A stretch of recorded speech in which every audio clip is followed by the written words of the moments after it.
All right. Hey, everyone, welcome back. We are diving deep today into Flare wallets. Definitely diving deep. You're here because you want to learn about Flare wallets, so Absolutely. we're going to go through a bunch of them. Yeah. I guess before we even start talking about specific wallets, we should talk about, like, the Flare network in general. Sure, yeah. And, like, what would using a wallet on Flare is like. Yeah, so Flare is EVM compatible, EVM compatible. which means that you can use pretty much any Ethereum wallet Okay. with Flare as long as you configure it properly. Okay, so that sounds kind of technical. What does that mean? Like EVM compatible? So the Ethereum virtual machine Mm-hmm. is just like the basic technology that Ethereum runs on, and a lot of other blockchains run on it as well. Okay. And so any wallet that works with Ethereum should work with Flare. Gotcha. You just have to set it up properly.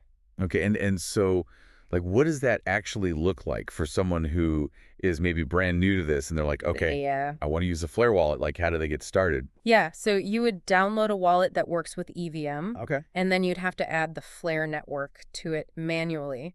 Okay. But which basically means that you need to input a couple of things Oh, yeah. into the settings. So things like the network name, Okay. the RPC URL, and the chain ID. Okay. But you can find this information really easily online. Okay.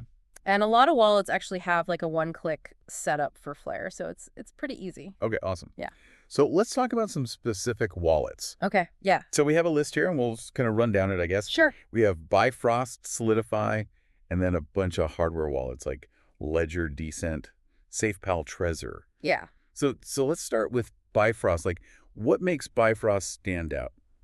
So Bifrost is actually a wallet that is specifically made for Flare. Okay. So it's going to offer the full range of functionality. Okay.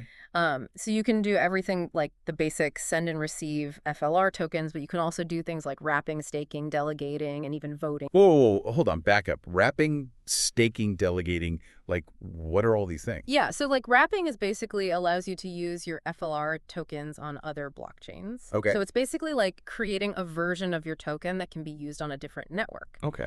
Staking and delegating are ways to earn rewards by supporting the network. Okay. And voting lets you basically have a say in the future of the network. Okay, so Bifrost has all that functionality. Yeah. Does it have any other interesting features? Yeah, I mean, it's available on iOS and Android, Okay. so it's very convenient. It's convenient, very easy to use. All right, cool. So what about Solidify? How does that compare?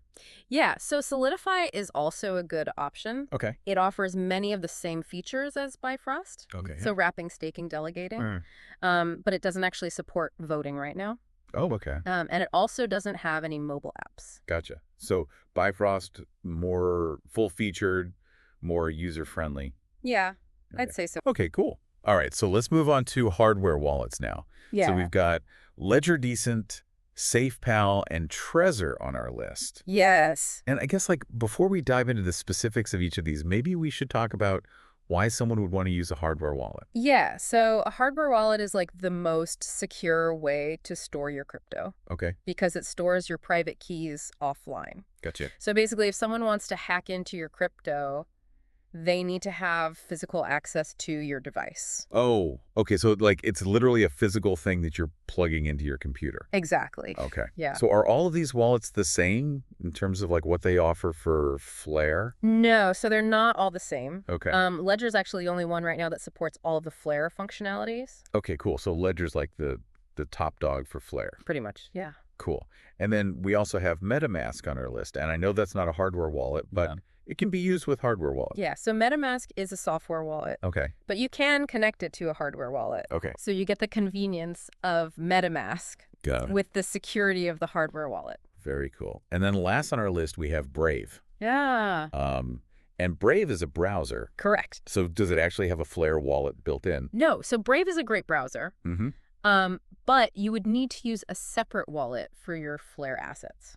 Okay, cool. So I guess what's the takeaway here? Like, how do I actually decide which wallet to use? Yeah, so I think the main takeaway is that there's no one-size-fits-all answer. Okay. It really depends on your individual needs and priorities. Yeah, So you man. need to think about, like, what features are important to you, how much security you need, Yeah. and what platforms you're going to be using. So do your research, basically. Exactly, yeah. Figure out what's important to you and then pick the wallet that meets your needs. Exactly. Awesome. So yeah, hopefully this deep dive was helpful and Yeah. helped you figure out which Flare wallet is right for you. You know, one thing we didn't really touch on, but that might be interesting, is decentralized exchanges on Flare. So that might be something to check out. For sure. Yeah. Yeah. All right. So thanks for joining us. We will see you next time. See ya.